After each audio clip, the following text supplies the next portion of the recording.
Mesdames, Messieurs, chers compatriotes, toutes celles de ceux qui me font l'honneur de suivre les actions de FOS Cameroun Solidarity par ma voix, je vous dirai jamais assez merci pour ce que vous nous apportez au quotidien. Sans vous, nous ne sommes rien et nous ne serons jamais rien. C'est pour cela que je ne manque aucune occasion, ici comme ailleurs, pour vous renouveler nos remerciements. Merci à toutes et merci à tous.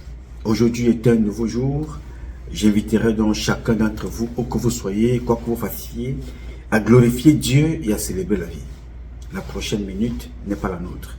Capitalisons celle qui est là en face, en présidentielle. Parce que on ne sait pas ce que Dieu nous réserve la prochaine seconde.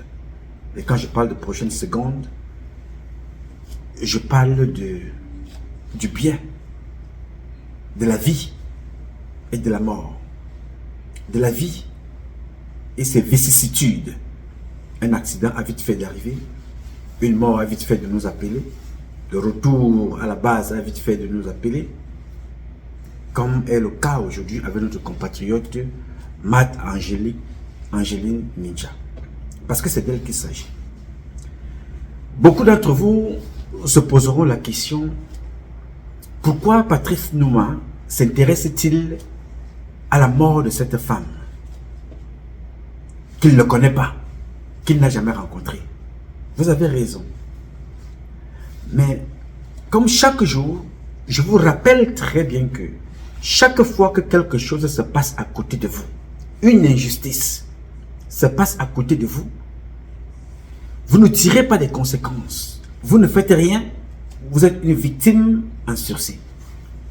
Quoi que vous fassiez, c'est pour cela que j'ai choisi chaque fois que le temps, l'occasion m'est donnée par Dieu, d'être debout, de respirer, de partager avec vous un certain nombre d'événements, sensibiliser, informer, dénoncer, aider et proposer. La définition de la vie, c'est celle-là. Être au service des autres, parce que c'est par les autres que nous sommes dans cette société. C'est par les autres que nous avons été accueillis, et c'est après, et c'est par les autres que nous serons ramenés par Dieu. C'est-à-dire, après la mort, nous serons accompagnés par les autres.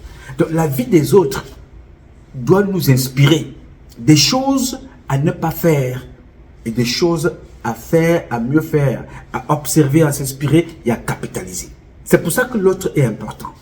L'autre, c'est aussi les animaux. L'autre, c'est les humains.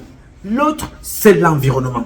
Donc, tout ce qui se passe autour de nous doit nous inspirer des choses à s'inspirer, capitaliser pour mieux faire, d'autres à ne pas faire pour ne pas commettre les mêmes bêtises ou les mêmes erreurs que les autres. C'est pour cela que j'ai choisi régulièrement ici de venir vous parler. Le problème Matt Angelique Minja est un cas d'école d'un acharnement d'une personne qui a quitté ce monde, d'un acharnement pour celui qui a partagé sa vie, d'un acharnement contre ses enfants, d'un acharnement contre sa famille, d'un acharnement contre une personne qui n'est plus parmi nous et qui ne demande qu'une seule chose: à se reposer en paix et veiller sur nous.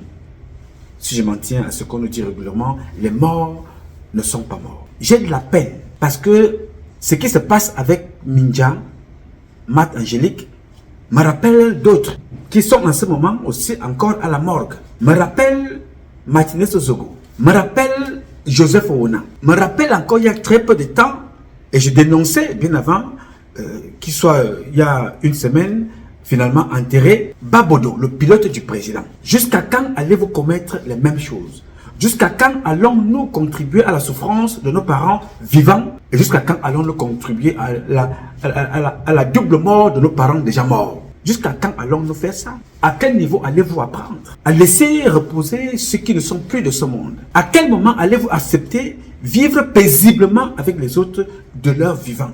Profiter de la bonne humeur, de la gaieté, des bons vivants, du partage, de l'amour avec vos parents quand ils sont encore en vie, au lieu de passer le temps à se tirer les chignons, à empêcher ce mort celle-ci ou celui-là de ne pas se reposer en paix. Que ce soit une mort organisée, que ce soit une mort subite, que ce soit une mort tout court, mais respectons cette mort. Ça devient tout et n'importe quoi. Il y a de cela quelques jours, je vous publiais sur ma page Facebook cette note que je vais lire quelques extraits, parlant encore de cette dame. Et j'ai dit, j'y reviendrai pour vous donner d'autres informations si j'en ai. Mais aujourd'hui, j'ai d'autres informations. Qu'il y a un groupe de personnes, pour des raisons dont j'ignore, et je pose donc des questions ici, pour chercher à comprendre ce qui se passe dans l'ensemble. De quoi est-ce qu'il est question? Qu'est-ce qui ne va pas? Je veux donc ici vous relire quelques extraits de cette publication. Je vais enlever les lunettes de mon ami Augustine, qui me dit toujours, Patrice Nouma, je veux voir ton figure. Bien que le sujet soit un sujet triste, on trouvera toujours un petit instant de détente pour que nous ne soyons pas crispés tout au long de cette publication de quelques minutes. Voici ce que je vous disais il y a quelques jours. Querelle autour de la dépouille de Marthe Angélique Midja. Pourquoi vouloir tuer ce serviteur de l'État pour une seconde fois? Madame Marthe Angélique Midja est décédée le 29 décembre 2023 à Casablanca, au Maroc, à l'âge de 72 ans. 72 ans. Je ne sais même pas si beaucoup d'entre nous atteindront cet âge-là. 72 ans. Cette brave femme, originaire du Sud, aurait tour à tour occupé de hautes fonctions au sein de l'administration camerounaise, à l'instar de secrétaire général au ministère du Tourisme ou encore de directrice générale à l'agence de la promotion des investissements, fonction qu'elle occupait jusqu'à son appel à Dieu. Toutefois, alors que cette dame reconnue au grand cœur s'apprête à entamer sa marche vers l'éternité auprès de ses ancêtres, un groupe de personnes, de Camerounais affirmant faire partie de sa famille est apparu pour faire opposition aux obsèques dignes qui étaient en préparation. Les obsèques étaient organisées et je tiens à rappeler ici que du retour de son corps sans vie, comme à l'aller, d'après les informations données toujours par les services de renseignement camerounais qui sont appelés à informer le président de tout ce qui se passe, la note que nous avons ici, du retour de son corps, comme d'ailleurs à l'arrivée à son évacuation, le gouvernement camerounais n'a dépensé aucun centime. Tout ceci a été pris en charge par son époux, que ce soit le retour de son corps, que ce soit le départ pour l'évacuation. Moi, personnellement, je me pose la question, pourquoi ce deux poids, deux mesures commis de l'État? J'ai vu beaucoup d'autres ici. Joseph Oona, l'argent a été donné pour qu'il soit évacué. Pourquoi l'État n'a pas pris en charge l'évacuation de Madame Marthe Angélique Midja? Je n'en sais trop rien. Pourquoi n'ont-ils pas pris en charge son retour? C'est les questions que je me pose. Pourquoi ce deux poids, deux mesures? Était-elle en bisbille avec les membres du gouvernement? Avait-elle des problèmes? Mais la connaissant, elle n'avait des problèmes avec personne. Elle ne faisait que son travail. Et rien que son travail. Pourquoi son corps est rentré sans prise en charge par l'État du Cameroun? Pourquoi son évacuation n'a-t-elle pas été prise en charge par l'État du Cameroun? C'est autant de questions que je me pose qui permettent à chacun d'entre vous de vous dire, comptez d'abord sur vous-même. On ne sait pas les griefs quand vous occupez un poste que certaines personnes ont contre vous parce que le moment venu, vous tombez malade. D'autres ne sont pas avec vous parce qu'ils aiment le poste que vous occupez. Si son mari n'était pas là et qu'il avait encore des moyens de venir en aide à son épouse, elle serait morte peut-être là au Cameroun. Mais il a donné de lui-même pour accompagner sa femme et aller la chercher quand elle avait déjà perdu la vie. Moi, je pose seulement des questions. C'est des questions que je pose. Pourquoi et pourquoi? Pour comprendre, pour que demain, cela vous soit utile et que cela ne vous arrive pas. Inspirez-vous toujours de ce qui se passe à côté de vous pour ne pas répéter les mêmes choses ou capitaliser ce qui a été bien fait pour mieux faire. Alors, toutefois, alors que cette dame reconnue au grand cœur s'apprête à entamer sa marche vers l'éternité, auprès de ses ancêtres, un groupe de personnes, donc, affirmant faire partie de la famille, est apparu pour faire opposition aux obsèques qui étaient déjà en préparation. Nous avons aussi appris par la même note qu'il y avait une dame, l'une de ses cousines, qui fait partie des gens qui font front commun pour empêcher les obsèques parce que, nous dit-on, il lui a été refusé d'habiller le corps. Je ne sais pas si vous comprenez le truc. C'est-à-dire, il t'a été refusé d'habiller le corps lors des commissions. Et ces commissions qui étaient dirigées d'ailleurs, d'après le nom qui nous a été donné, cependant il a été validé dans certaines sous-commissions que soudainement elle n'existait même, elle n'assistait même plus aux réunions présidées par le président des commissions, Monsieur Ndongo Jules Doré, ministre des Forêts et Faune. Donc ça s'est passé en présence, une présence remarquable d'un ministre qui était le chargé des commissions. Donc cette personne, donc vous comprenez d'où viennent des petits problèmes. Parce que tu n'as pas été appelé à participer ou à habiller le corps, tu décides de créer un fort, tu dis bon voilà, j'étais d'accord pour que les obsèques aient lieu, parce que j'avais foi que justement qu'il devait gagner le marché pour habiller le corps, ou pour d'autres raisons, peut-être pour faire à manger, ainsi de suite. Comme ce n'est plus moi, bon, je ne suis même plus d'accord que les obsèques aient lieu, je m'avais de rejoindre maintenant le camp de la résistance qui est contre les obsèques. C'est ce que j'entends par ce qui nous a été donné ici.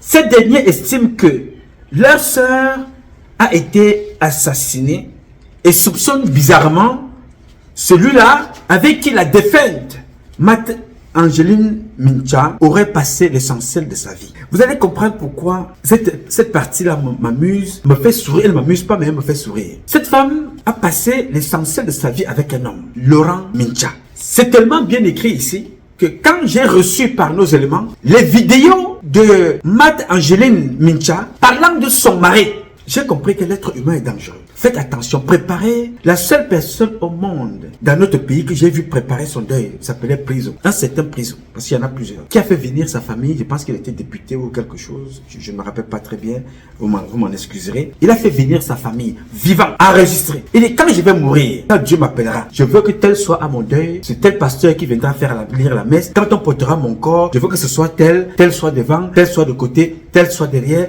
Voici ce que je laisse, qui appartiendra à tel, qui appartiendra. Il a tout dit avant son départ. Et quand je regarde ici, ce scandale qui ne fait pas du tout rire et sans rappel des agissements que l'on voit toujours en Afrique et notamment dans nos familles du Sud, où certains types d'individus apparaissent toujours au lendemain de la mort d'un proche pour venir revendiquer les droits sur le défunt, pour créer un désordre comme ça. Depuis quelques semaines donc, on apprend qu'un groupe de personnes se réclame de la famille de l'ancienne DG, font entrave au bon déroulement des préparatifs de ces obsèques, initiés par l'époux de la défunte, de leurs enfants, pour qu'elle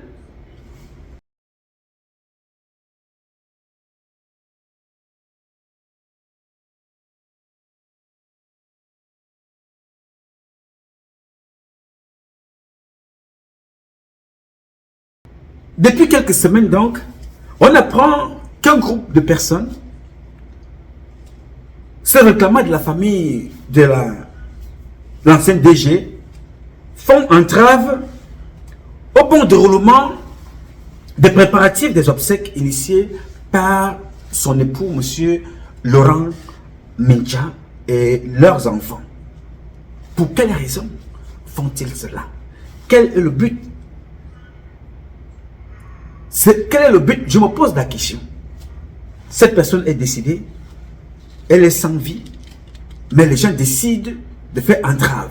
Vous allez comprendre, cette question n'est pas anodine, cette question n'est pas isolée. Parce qu'ils sont allés jusque dans les tribunaux. L'affaire a été portée en justice, une première fois au tribunal de première instance de Kounou, à Yaoundé. Et la justice a donné raison à l'époux de la défunte en déboutant les prétendus membres de la famille de la défunte. Les dossiers sont là, ceux qui peuvent aller regarder. J'ai essayé d'imprimer les dossiers du tribunal. Je ne vais pas vous les lire ici. Les décisions de justice sont là, avec les cachets du tribunal. Donc la famille a été déboutée de cette affaire au profit du mari qui avait pour autorisation donc d'aller faire les obsèques de son épouse. Donc il fallait l'enlever parce que le corps est scellé.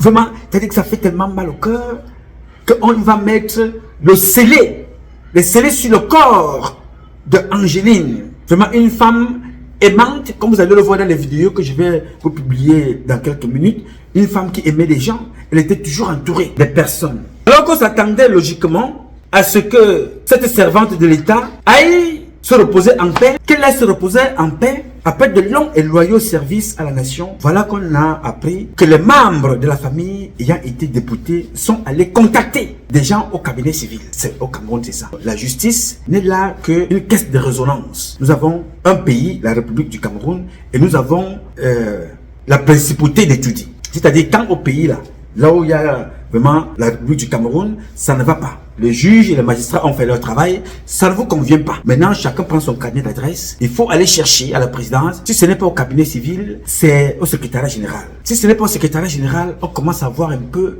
comment on peut faire pour infiltrer du côté de l'état-major particulier du président de la République. Si ça ne passe pas là-bas, il faut aller en Romeka, commencer à chercher des relations ça et là pour se donner justice. Pas parce que vous avez raison, tout simplement parce que vous voulez déranger, vous voulez faire mal, vous voulez nuire. Il faut donc maintenant aller chercher des relations annexes, connexes, un peu partout pour faire entrave à une décision de justice. C'est donc ainsi que certains se sont rendus au cabinet civil avec à leur tête une série de personnes dont on nous a parlé de Madame Koto Emmanuel. Les gens n'apprennent rien. Celle-là qui devait normalement être en prison avec son mari, aujourd'hui elle oublie vite. Elle ne sait pas qu'elle n'est pas sortie d'affaire. Elle se retrouve dans un problème qui n'est pas le sien. Elle se cache derrière, elle envoie d'autres devant. Pour des relations qu'elle a, ça et là, elle dit voilà, allez voir tel. De ma part, elle me met les devant. Il faut enfoncer ce monsieur Mincha. Il faut l'enfoncer. Je ne suis pas là-bas. Je vous lis les documents et je vous commente les documents. Et de vous dire que faites un effort, vous parents, pendant que vous êtes encore vivant et que vous avez un peu de moyens. Organisez votre vie pour ne pas tomber entre les mains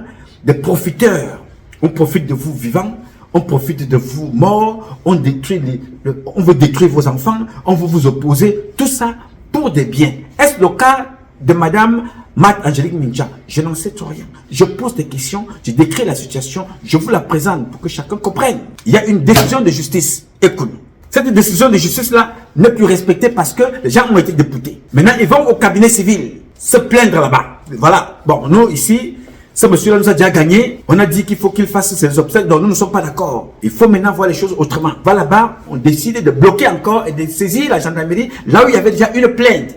Et ils ont abandonné cette plainte-là d'abord pour aller du côté des communs. Maintenant qu'ils ont été députés, ils reviennent donc maintenant du côté de la gendarmerie, c'est-à-dire du CED, là où le monsieur a été convoqué il y a quelques heures. Il a été entendu. D'après le compte rendu qui nous est donné par nos éléments sur le terrain, il est rentré chez lui. La suite, je ne l'ai pas encore. Donc, je vous donne là le déroulé de cette affaire. Alors, je me suis posé la question que, en le faisant, est-ce que ces gens ont un tant soit peu pensé à l'âme de Madame Mincha? Assurément non. Puisque nous dit-on que de grands moyens sont désormais mobilisés pour trouver un bouc émissaire au décès de Madame Mincha. Le bouc émissaire, selon ses prétendus frères et sœurs de la défunte, ne serait autre que monsieur Laurent Mincha, l'époux, qui a passé près de la moitié de sa vie aux côtés de sa femme, qui a posé des actes que personne entre vous et moi ne peut pas connaître la portée si vous n'êtes pas dans la même configuration. Pour votre information, Madame Mincha, Mat Angeline, n'avait pas fait des enfants elle-même. Elle a adopté tous les enfants, ou presque, de son mari et elle les aimait au même titre comme ses propres enfants. Il fallait que vous soyez de la famille pour savoir que ces enfants qui sont déjà assez grands ne sont pas les enfants qu'elle a elle-même portés dans son ventre, mais qu'elle a élevés. Bien entendu, vous savez très bien, comme je vous le dis ici, l'enfant, la maman n'est pas seulement celle qui a accouché. La maman est même davantage celle qui a éduqué, celle qui transmet les valeurs éducationnelles, traditionnelles, culturelles, celle-là qui a élevé. Elle a su transmettre ces valeurs jusqu'à ses petits-enfants, les Yannick d'un côté, les mots de l'autre, les cousines, les cousins, les nièces, les neveux, les oncles, les tantes. Cette femme était une femme aimante qui embrassait tout le monde. Au point où certains se disent aujourd'hui que bon, voilà comme elle est décédée. Vraiment, nous, on n'y croit pas qu'elle est morte et que la mort peut intervenir à tout moment de notre vie. C'est pour ça qu'il faut la vivre chaque jour comme si chaque minute était la dernière minute. Dans le respect de l'autre, dans le respect des autres, dans le respect de l'ensemble, dans le respect du partage et de l'amour, dans le respect du respect, de l'hospitalité, de l'échange, de l'écoute, de l'attention des autres. Beaucoup sont surpris que cette femme soit partie. Personne ne peut encore expliquer. Mais vous allez comprendre la suite. Pour moi, ce qui m'intéresse, c'est l'enseignement. Je ne suis ni docteur, ni un parent direct à elle, mais ce comportement m'inspire des choses que je n'aimerais pas que mes enfants fassent quand je ne serai plus de ce monde. C'est pour ça que je partage avec vous ce qui se passe et que chacun de vous, d'entre vous, tire de bonnes leçons parce que certains qui s'acharnent sur le corps de cette femme-là ont des vies misérables, d'autres ont des vies rangées, mais ne savent pas comment ils vont mourir demain et ce qui leur sera réservé. Aujourd'hui, c'est l'acharnement sur le corps de Madame Mincha, c'est l'acharnement sur le corps, sur son mari vivant avec des enfants, mais ces gens ne se posent pas la question, quand je me comporte comme ça, qu'est-ce qui m'attend quand même je ne serai pas là? D'autres c'est une occasion pour venir régler les comptes avec son mari, d'autres c'est une occasion pour venir régler les comptes avec la défunte qui est même décédée. Parce que pour la petite histoire, je vais vous dire, pendant que les gens sont en train de préparer, la famille prépare dans les obsèques, dans la nuit du jeudi dernier, on apprend que il y a des individus, la gendarmerie, qui débarquent à la morgue à 2 h du matin, sous instruction de la présidente de la République. 2 h du matin. 2 h. Les gendarmes ne sortent pas pour aller arrêter des personnes qui sont en train de voler ou tuer des personnes. Ils vous demandent de mettre le carburant dans la voiture. Mais pour aller chercher encore à la morgue, ils sortent 2 h du matin. Le directeur de l'hôpital a fait opposition. Que ça ne se passe pas comme ça. On vous montre pas le corps. Il faut que ceux qui sont venus déposer ce corps-là soient présents. Tout ça est écrit. Parce que chaque fois que vous faites quelque chose, vous croyez que vous êtes caché, il y a toujours l'œil isolé quelque part qui observe. Les petits enfants, d'après l'un des morguiers, l'un des fils de Madame Minja qui devait venir payer la morgue le matin pour préparer déjà la levée de corps, fait donc face à cette situation que les gens sont venus la nuit pour où ils venaient voler le corps, où ils venaient sceller le corps, où ils venaient kidnapper le corps à 2 h du matin sans faire appel à la famille. C'est pour vous dire des comportements que nous avons au Cameroun. À l'instant où je vous parle, là maintenant, nous apprenons qu'il y a eu autopsie sans la présence du mari, sans la présence des enfants. Personne n'est au courant, mais il y a eu autopsie. C'est-à-dire, on fait tout pour trouver un moyen d'incriminer l'époux. Pour rien.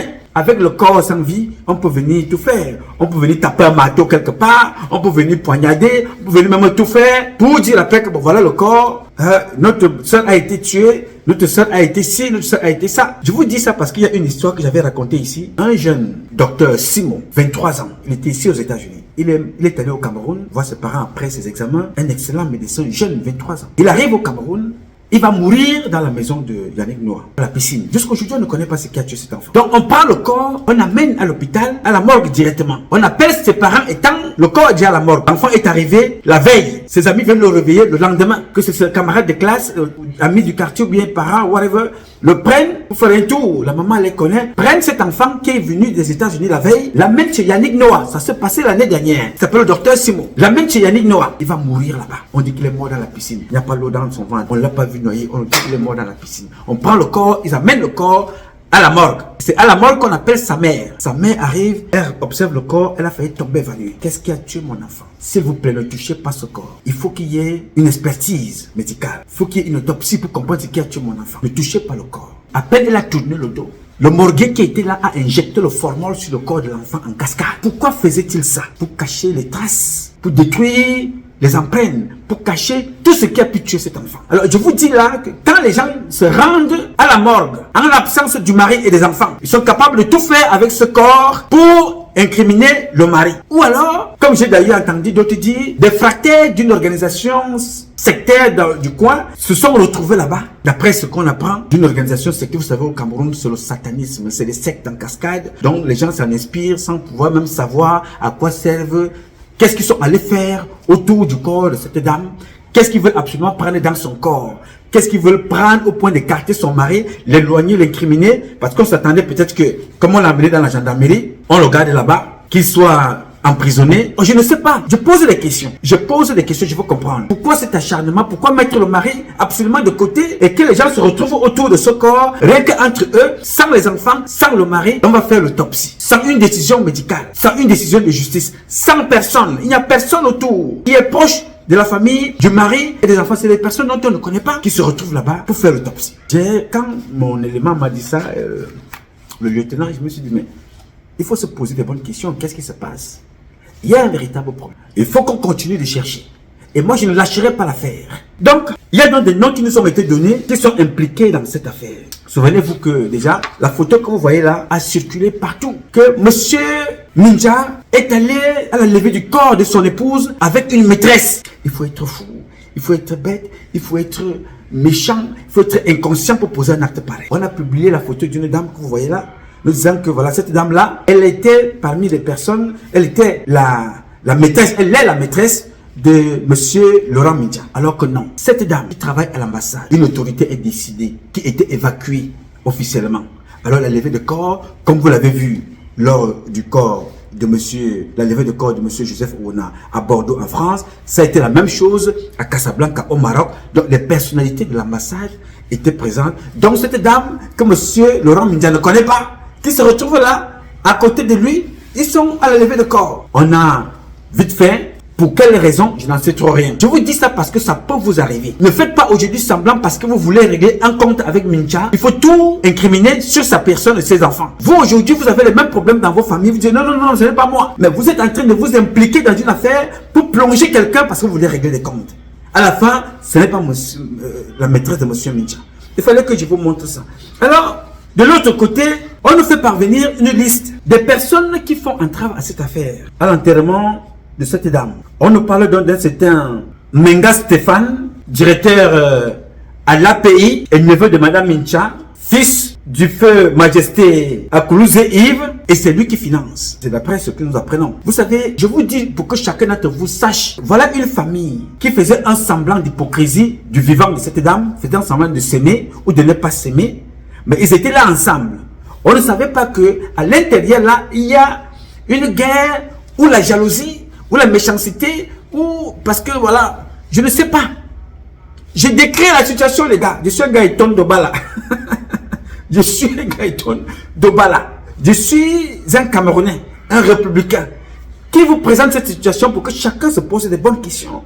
Qu'est-ce qui n'a pas marché? Qu'est-ce qui ne va pas? Au point où des gens, monsieur Menga, Stéphane, directeur à l'API, est neveu de madame Mindja, fils de feu, sa majesté Akoulouze Yves, est celui-là même qui finance tout ce qui est en train de se passer en ce moment. On nous parle aussi du capitaine Envela, Franck, est celui qui gère le côté des convocations. C'est-à-dire quand monsieur Laurent est dans son coin, comme ça, en train de préparer, dire au revoir à sa femme, monsieur le capitaine Envela Franck sort encore avec une convocation, il faut revenir, il faut encore l'entendre, poser des questions. Donc on se retrouve là, lui aussi, neveu de madame Mindja, et dont le père est décédé. Donc le capitaine dont je vous parle là, monsieur Envela, son père est aussi décédé, neveu de madame Mindja. C'est-à-dire que je ne sais pas pour quelle raison, cette famille, dont il y a des gens qui sont bien, des capitaines, des directeurs, ainsi de suite, décident de pourrir la vie de leur beau-père, de leur beau-frère, de leur tonton d'un côté. Je ne sais pas. Je pose des questions pour que chacun réfléchisse à son niveau. Je n'ai pas de jugement à faire ici.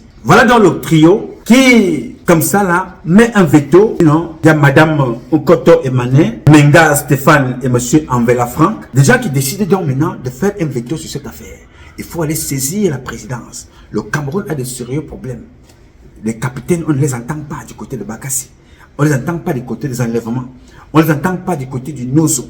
On va les entendre maintenant pour des règlements de comptes familiaux. Ou c'est pour l'intérêt des biens, je n'en sais tout rien.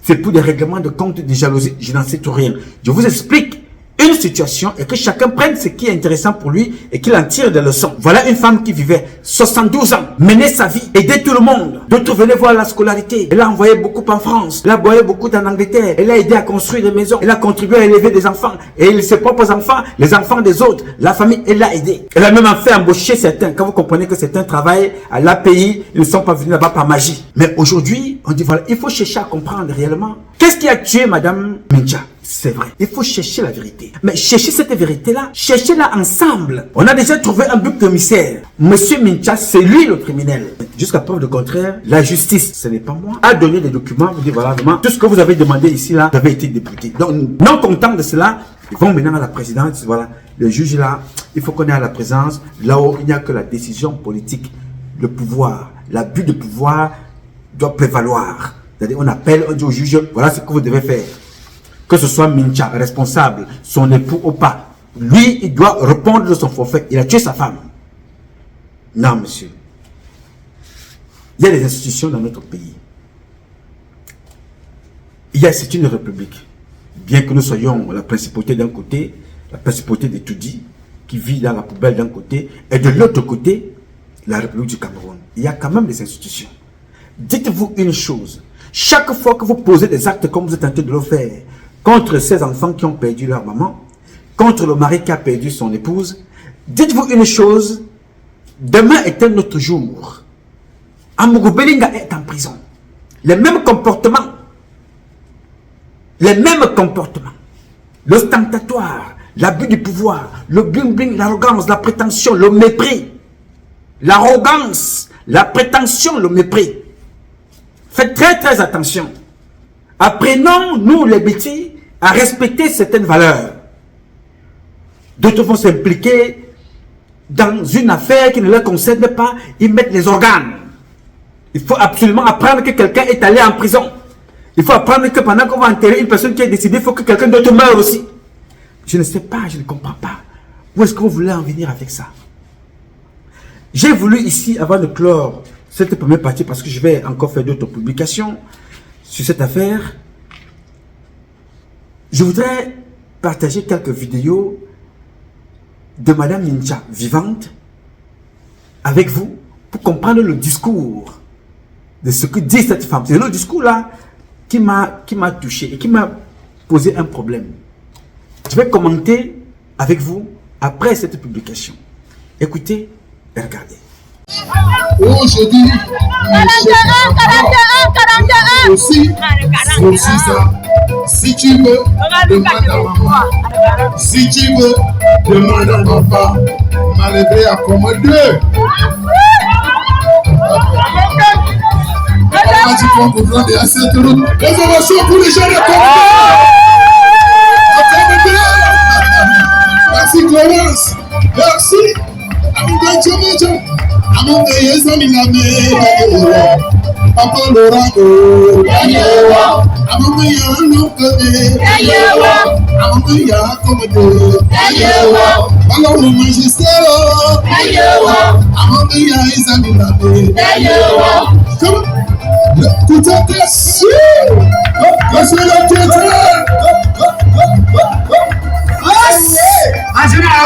Imagine on est comme ma cour.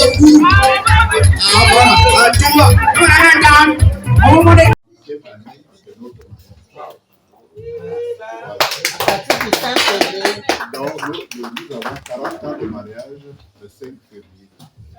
Je me suis dit, pour toutes les satisfactions que cette demoiselle, je préfère l'appeler ici aujourd'hui. Tous les plaisirs qu'elle m'a donnés, il faut que je lui offre.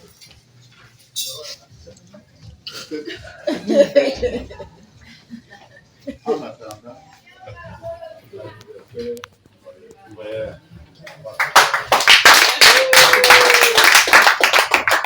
non, franchement, tu as là que des gens que nous connaissons depuis très longtemps, qui sont des amis, témoins, des témoins de notre vie. Il n'y a aucun étranger là. Alors, je voudrais encore te dire, devant eux tous, comme je l'ai fait ce matin, mais c'est un peu d'autres qui disaient. Vraiment, je te dis. Je voudrais remercier Laurent et lui rappeler ici qu'il a épousé une princesse parce que je suis de la société. Amen. Et il a fait de moi une reine. Parce qu'il est devenu chef supérieur. C'est vraiment le sang bleu qui me traverse mes gauches. Et comme il disait, il y a beaucoup de choses. Nous avons traversé, Dieu s'est fait. Et Dieu ne t'entendait toujours pas de nous, mais c'est l'environnement de la société de l'Est. Je voudrais te dire infiniment merci. J'aurais aimé que mes parents soient là. Papa et maman qui t'emmènent comme un fils. Ils t'ont dit qu'ils te laissaient notre famille. Et tu te dis vraiment comme le chef de notre famille. Tu as appelé mon frère, qui est devenu notre famille comme ton petit frère. Les autres, ils avaient des petits, mais ils t'appellent quand tu... Mon frère qui est aux États-Unis t'appelle lui perdant. Donc, vraiment, merci. Je voudrais aussi souligner ici que tu as relevé quelque chose en disant que j'ai été beaucoup dans le site et moi, je voudrais dire mieux encore chez moi. Parce qu'il y a des hommes qui t'empêchent d'évoluer dans ta carrière. Vraiment qui t'empêchent. Moi, Je monte, je descends à gauche et à droite depuis qu'on est marié. Parce que j'ai toujours eu des postes où j'ai à me déplacer, même étant chef de service. J'avais des postes où j'étais obligée de me déplacer. Et jamais un jour, même avant, parce qu'avant qu'on se marie, il était question qu'on puisse obtenir l'autorisation. Du mari? Du mari? Du mari. Oui. Bon, heureusement que ça a duré, parce que je suis un peu rebelle, je ne comprenais pas. Ça a duré à peine 1 an lorsque ça a été levé. Mais même avant ça, mon mari ne s'est jamais opposé. Jamais. Ah oui. Donc, je voudrais te remercier parce que je suis arrivée là où je suis aujourd'hui. Je crois que c'est aussi parce que tu m'as aidé, tu m'as accompagné dans ma carrière et parfois même je dirais que toi tu as sacrifié ta carrière. Amen. Pour moi. Donc, merci, je crois que j'ai au moins 5 décrets du président de la République sur moi. Très peu de femmes. Allez, allez. 5 décrets. 5 décrets, allez. La cause. Et grâce à Dieu. Merci beaucoup, chérie. Merci beaucoup, mon bébé. Oh non.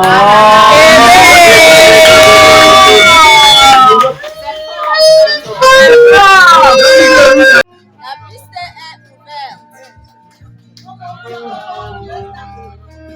Enéo, tu es où, Enéo?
Bien. Vous avez écouté ces quelques petites vidéos, c'est pour ça qu'il est toujours important. En tout lieu, c'est pour ça qu'il est toujours important. En tout lieu et en toutes circonstances, quand vous pouvez immortaliser une image, n'hésitez pas. Elle peut sauver une vie, elle peut donner espoir, elle peut changer une vie, elle peut apporter quelque chose. Celle ou celui qui a filmé cette petite vidéo-là, c'est un amateur, c'est vrai. Mais ce qui m'intéresse là-dedans, c'est le message. Nous sommes là le 18 janvier 2023, là, il y a 12 mois. Cette femme-là, Mate Angeline Mincha, célèbre 41 ans de mariage avec son mari. 41 ans. Cette femme avait 72 ans. Elle célébrait 41 ans de mariage. Et elle dit, son mari a fait d'elle ce qu'elle est devenue. Elle raconte des petites histoires qu'à une certaine époque, pour que tu travailles, tu ailles en déplacement, il fallait l'autorisation de ton mari pour sortir. Et son mari a toujours été à ses côtés. Si elle est devenue ce qu'elle est devenue, c'est aussi en grande partie son mari, Laurent Mincha. L'année dernière, il y a à peine 12 mois, pour des gens qui ont vécu ensemble depuis 41 ans, aujourd'hui, Laurent Mincha est l'homme à battre. Il était le méchant, il a détesté, il a volé, il a détourné l'argent, il a volé avec les gardiens. Les gardiens ont dit ceci, il allait voler et partager l'argent avec les gardiens. Des histoires à dormir debout, je vous assure, quand je suis ce qu'on m'envoie ici, que les gardiens volaient de l'argent, sa propre femme. C'est-à-dire que les gardiens vont voler pour venir partager avec son époux. C'est-à-dire qu'il a tellement cogné son époux que la tête est tombée, que bon, c'est au bureau qu'elle allait tomber, on a ramené le corps. C'est-à-dire des histoires, je ne dis pas que c'est faux ou c'est vrai, mais il faut quand même qu'il y ait un peu de cohérence dans ce qui se passe là. Quand on veut tuer quelqu'un, mais il faut quand même qu'on organise un narratif qui peut être attractif, qui peut dire, voilà, bon, on peut commencer à se poser des questions. Mais là, il n'y a même pas de questions à se poser, tellement les trucs, les histoires sont décousues. Je dis, les gens vont au tribunal. Tout ce que vous êtes allé dire au tribunal, on vous dit non. Là, c'est faux. Là, il n'y a pas de preuve. Tout ce que vous dites là, il n'y a pas de preuve. Le mari, M. Laurent, a utilisé le nom de notre soeur à son insu. En quoi faisant? Est-ce que vous avez quelque chose qui peut justifier ce que vous dites? Non, mais bon, on pense que bon, notre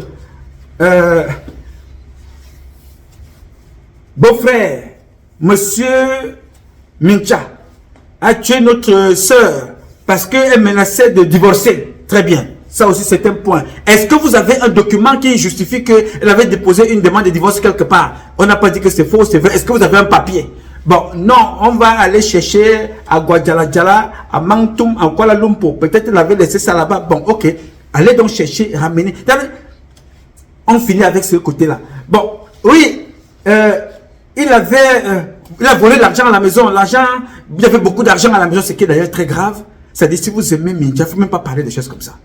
Parce qu'on n'a pas besoin de garder de l'argent à la maison. Vous comprenez, vous connaissez qu'est-ce que j'ai avec ce comportement des gens là, comme les Mamafouda, des gens qui gardent l'argent dans les maisons. Il y a des banques, les gens gardent l'argent dans les maisons. Alors, elle avait de l'argent dans la maison. Son mari a volé l'argent. Le montant, c'était combien? On ne connaît pas. Est-ce qu'elle vous a dit que... Vous essayez de mettre quelque part ce sujet? Elle a porté plainte contre son mari? Non, bon, elle a porté plainte à Mantum, à Guadalajara, à Kuala Lumpur, à 1900 web. Nous sommes en train de chercher. Mais vraiment des histoires. Vous voyez un peu, j'essaye un peu de ramener à ça de la bonne humeur face à ce corps qui est à la morgue. Pour dégrammatiser. Pour dire les gars, et soyez quand même un peu sérieux quand vous faites des choses. Ayez pitié de cette femme-là et laissez-la aller se reposer en paix. Alors si vous ne la laissez pas aller se reposer en paix, permettez que la justice fasse son travail. Et allez vous asseoir quelque part, fabriquer une bonne histoire. Et venez nous servir, nous allons aussi partager ici avec les autres pour que chacun comprenne. Parce que jusque-là, on n'y comprend rien. Les images que vous avez vues datent de 12 mois, 41 ans de mariage. Ils sont en train de célébrer ensemble. Le monsieur a donné son discours. La femme a intervenu. Elle dit à des personnes, elle parle. Elle n'a pas une arme sur la tête que dis que je t'aime, dis que c'est moi qui ai fait ceci, dis que c'est moi qui ai fait cela. Non, elle parlait de son, elle parlait d'elle-même. Elle s'est levée pour aller faire son discours. Elle a parlé. Ça ne veut pas pour autant dire qu'il n'y a jamais eu de problème dans un couple. Comme dans tous les couples. Même dans la maison de Dieu. Satan sort d'où? Satan, c'est une créature de Dieu. Donc, il y a des problèmes dans la maison de Dieu. Donc, dans un couple, il peut y avoir des problèmes. Mais si les gens règlent ce problème, au point de venir célébrer ses 41 ans d'anniversaire. Aujourd'hui, M. Laurent Mincha est traité de tous les noms. Ce monsieur que je ne connais pas, je me dis un jour que ça pourrait être moi. Je me dis un jour que ça pourrait être toi. Je me dis un jour que ça pourrait être ma soeur, ça pourrait être ma fille. Face à une situation comme ça, ma tante, ma cousine, mon épouse. Je ne sais pas, vous connaissez mon épouse. Peut-être beaucoup d'entre vous ne connaissent pas mon épouse. Je vais vous la montrer. Oui, beaucoup d'entre vous ne la connaissent pas. Parce que si vous voyez mon épouse, je pense que ça crée beaucoup de jalousie. Hein? Parce que quand vous voyez mon épouse, vous voyez les formes là. La magie, le mamefeu. De chaque fois que je parle, je pense à elle.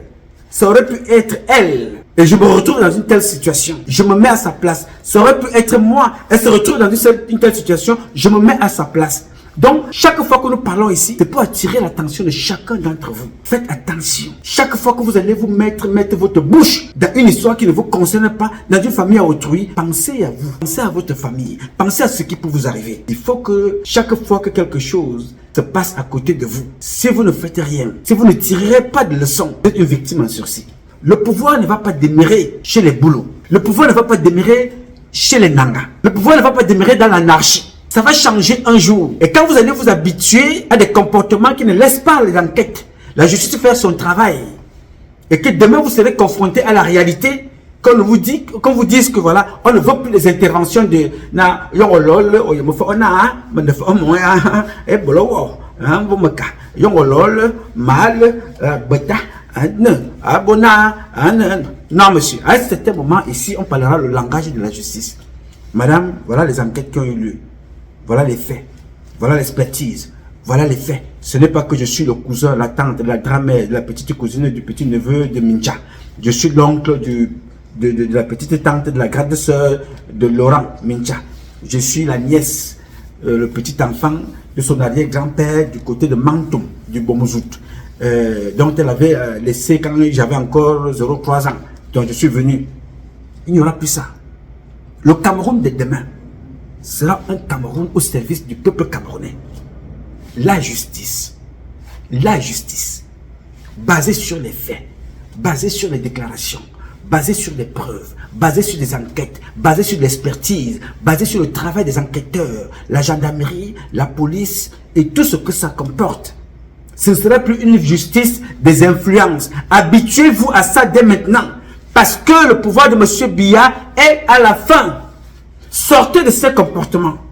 Et chaque fois que vous parlez ici, chacun va dire non, de quoi te mêles-tu? Mais tu sors de Bala, bon, tu es de Douala, bon, tu vis aux États-Unis. Bon, vous qui vivez au Cameroun, vous voyez dans quelle merde vous êtes? Vous voyez dans quelle nasse vous vous retrouvez? Voilà une femme qui a passé sa vie à travailler. Beaucoup d'entre vous ne vont pas atteindre 72 ans. Beaucoup d'entre vous n'auront pas l'âge de son mari. Vous venez donc maintenant là. Si c'est son mari, je vais finir par là. Si Laurent Mincha est impliqué de près ou de loin à la mort de sa femme, il le payera, les gars. Dieu ne s'amuse pas avec ça.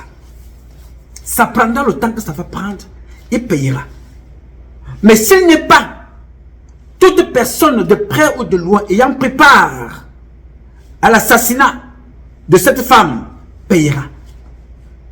Que ce soit les gens d'une organisation satanique, mystico, whatever, dont on m'a parlé au Cameroun, je n'en sais trop rien. Mais que ce soit une mort naturelle, c'est Dieu seul qui sait.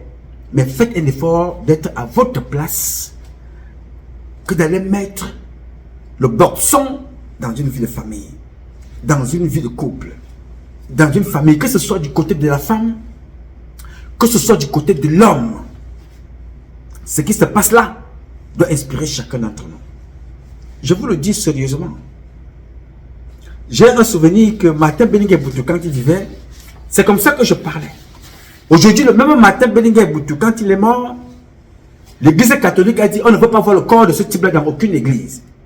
Sa femme, qui se comportait comme certaines personnes là, comme l'autre femme dont on appelle Madame Koto Emane. Donc son mari était un prisonnier, jusqu'à présent même d'ailleurs, et elle avec la femme de Belinga et Boutou se comportait pareil. Aujourd'hui, on ne l'entend pas. C'est comme ça que vous êtes quand vous avez le pouvoir. Quand vous avez le pouvoir, ça jacasse. On peut mettre tout le monde en prison. On peut intimider. On peut chasser, comme j'ai entendu parler de la femme de Louis-Paul Moutazé, qui a chassé un commis de l'État dans leur village là-bas, d'une maison. Tout simplement parce que c'est son mari, le grand argentier. Alors, les comportements comme ça, il faut les bannir de vos habitudes. Parce que le Cameroun de demain qui arrive là, je vous assure, il ne sera ni un Cameroun violent, ni un Cameroun méchant, mais il sera tout simplement un Cameroun objectif, réel, réaliste, sur des faits. Et la justice serait au centre des intérêts de notre pays. On va sortir de ces petits, allô, oui, j'ai dit, hein, mon frère, je voudrais que tu essayes un peu de regarder de très près cette histoire de Laurent Mincha. C'est ma belle-sœur. Mate Angeline Mincha. C'est une fille que je connaissais très bien. Nous étions en très bon état, mais je suis quand même très très curieux d'apprendre qu'elle est décédée. Mais tu sais très bien que Mincha, c'est un enfant, monsieur, que je doute bien maintenant. Je ne veux pas l'accuser, mais son comportement... Ben, on m'a envoyé une photo depuis Casablanca. Viens regarder cette photo-là, je reconnais que cette photo-là doit ressembler à l'une de ses copines. Voilà comment ces gens-là fonctionnent. C'est-à-dire qu'une autorité appelle pour intimider l'enquête. Et c'est comme ça dans tous les domaines. Il dit qu'il a vu une photo alors que la photo est fausse. La photo est vraie, mais il dit qu'il a vu une photo. Mais le narratif qui accompagne la photo est faux. Il soutient ça. Il faut qu'à travers cette photo-là, qu'on noircisse l'image de quelqu'un. Je ne sais pas qui sur cette terre n'a pas eu des problèmes avec son épouse. Je ne sais pas. Même Biyabi Mvondoké là-bas, Chantal Biya a fui le foyer pendant au moins 2 mois. J'étais à ce moment-là à l'école militaire en France. 2 mois, elle a fui le foyer. Il y a des problèmes partout. Elle a ses bonnes raisons. Donc pourquoi vous voulez aller mettre le feu dans une maison alors même que la femme est couchée à la morgue? On va sceller son corps, on persécute ses enfants, on persécute son mari, on le traque partout. S'il est fautif, je dis très bien, qu'il soit condamné, qu'il soit poursuivi. Que si les frères ou bien les gens d'une organisation secte quelque part, si elle a appartenu ou elle n'a pas appartenu, vous savez qu'au Cameroun, ça je vais conclure par là pour définitivement, au Cameroun, la plupart des responsables camerounais, je vous le dis ici, et je ne chuchote pas. Je ne sais pas quelle était la position de Mat Angeline Mincha dans ce volet, mais je dis très bien que 99,99% des personnalités camerounaises dans la fonction publique, parapublique, directeur, ministre, gouverneur, maire et tout ce que ça comporte, y compris les hommes d'affaires, appartiennent tous à une organisation, sectaire quelque part. Pour Marthe, je n'en sais trop rien. L'ont-ils anticipé? Je n'en sais trop rien. Voulait-il prendre quelque chose dans son corps? Je n'en sais trop rien. Tous ces paramètres-là doivent être pris en charge, doivent être pris en compte pour ne pas dérouter des personnes. C'est-à-dire laisser une piste aller sur une autre. C'est important, les gars. Je comprends l'amour que vous aviez pour votre tante. Elle était plus une banque dépensière qu'une maman, une tante bien qu'on aimait beaucoup. Je vous comprends très bien. Mais comprenez que si vous aimez cette femme-là, acceptez que la justice fasse son travail. N'allez pas dans les intimidations, le chantage, les menaces et toute autre chose. Laissez la justice faire donc son travail. À ce moment-là, la justice va se manifester et on saura qui est responsable. Mort naturelle, mort subite, assassinat, à qui? Son mari, son chauffeur, son garde du corps, empoisonnement, une organisation sectaire, à l'hôpital, ou alors elle est morte parce que peut-être son temps est arrivé. Surménage aussi, ça peut arriver. Quelqu'un qui ne veut pas se reposer, ou bien quelqu'un qui a trop travaillé dans les avions successivement, une semaine, 2, 3 jours, je suis à tel endroit, 2, 4 jours, je suis à un autre. C'est un corps humain. Ça peut arriver que le corps lâche. Toutes ces éventualités-là doivent être prises en charge et en compte, et qu'on les pose et que la justice décide. Ça ne devrait pas être l'histoire d'une personne, l'histoire d'une menace, l'histoire d'un chantage, l'histoire de je ne sais pas trop quoi. Ou que toute personne qui aurait le temps de parler de ça, on considère que voilà, il soutient ou il ne soutient pas. Non, soyez objectif et réaliste. Il y a 2 choses ici. Laissez la justice faire son travail et respecter le corps de cette femme. La troisième, respecter la famille de la victime dans les 2 cas. Son mari, ses enfants et sa propre famille. Et qu'elle soit enterrée dignement. Pour le reste, j'y reviendrai avec plus de détails. Nous avons beaucoup de dossiers, les gars. Je me suis arrêté sur ce dossier-là pendant... ça, c'est la 3e ou la 4e publication. Nous allons passer à une autre publication, là qui concerne une jeune fille que le cadastre, avec Yeba ici, les bandits de la République ont décidé de détruire sa vie. Elle a 23 ans. Je vous en parle dans la prochaine publication. À mon nom personnel, au nom de toutes celles de ceux qui m'accompagnent dans cet exercice, je voudrais ici présenter, renouveler mes condoléances à la famille de Mat Angeline Mincha. Mes condoléances à son mari. Mes condoléances à tous ses enfants. Voilà une femme exemplaire. Son mari a fait des enfants hors mariage. Parce que peut-être sa femme, Dieu ne lui a pas permis d'en avoir. Mais cette femme a posé un acte que très peu de femmes acceptent. Elle a reconnu les enfants de son mari. Vraiment, pour cela, je suis au garde-vous, lui dis vraiment, madame, merci beaucoup que ton âme repose en paix. L'enfant n'est l'enfant de personne. L'enfant est votre enfant quand il est dans le ventre. Quand il sort, il appartient à toute personne qui pourra l'élever. Je veux donc une fois de plus dire à cette femme merci beaucoup. Que son âme repose en paix. Mes condoléances à toute sa famille, à son mari, à ses enfants. Mes condoléances à ses frères, à ses sœurs, à ses neveux, à ses nièces. Mes condoléances à toute la grande famille des directeurs généraux de notre pays, parce qu'elle en faisait partie. Mes condoléances à tous les membres du gouvernement qui viennent là de perdre l'une des leurs, que son âme repose en paix et que chacun d'entre vous se mette à la place de son mari et que chacun d'entre vous anticipe et se mette à sa place. Personne d'entre nous n'aimerait avoir son âme perturber les choses qui n'ont pas lieu d'être. Alors si les choses doivent être, que la justice fasse son travail. J'ai dit, je m'appelle Nouma, Patrice Nouma. Je réponds au 001 551 666 10 27. I love you, but God love you more. Thank you.